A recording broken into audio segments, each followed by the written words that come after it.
Thank you, Speaker. I rise in opposition. Opposition, please proceed. Speaker, for the purpose of disclosure, I want you to know that when this tax was passed, I was in the Peace Corps in East Timor. Some people think, because I've been around for a while, that I was part of this, and I'm changing my position. I'm not, and I'm for three specific reasons against this. Number one, I'm very disappointed about the skin in the game. First is the private sector. I used the example of Japan and Denmark, who basically has the private sector build these rails and mass transit, and then the development rights, which we call the TOD, the transit-oriented development, then they make their money in the hotel or the condo or the shopping centers.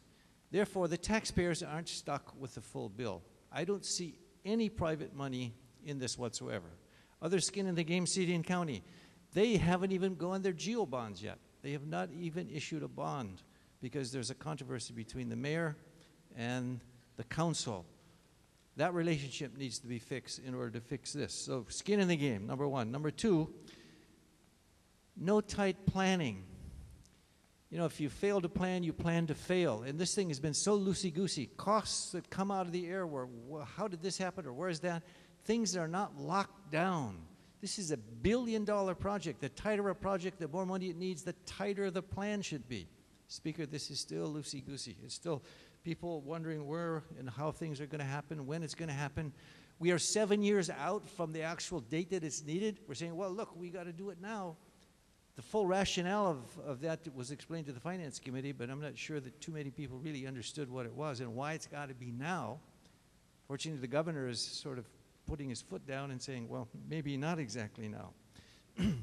Speaker, the third reason I'm opposed to this is that the unintended consequences. This tax fever now has spread to the neighbor islands.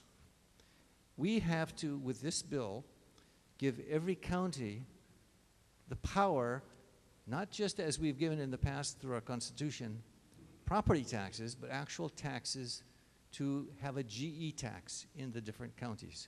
I think that's a very bad consequence and something that is not a good foreboding. The bottom line, Mr. Speaker, we could do it better, we could do it smarter, and I think if it's going to be built, it's got to be built the wise way, not just a willy-nilly here and there and time and again to come back to us and ask for help.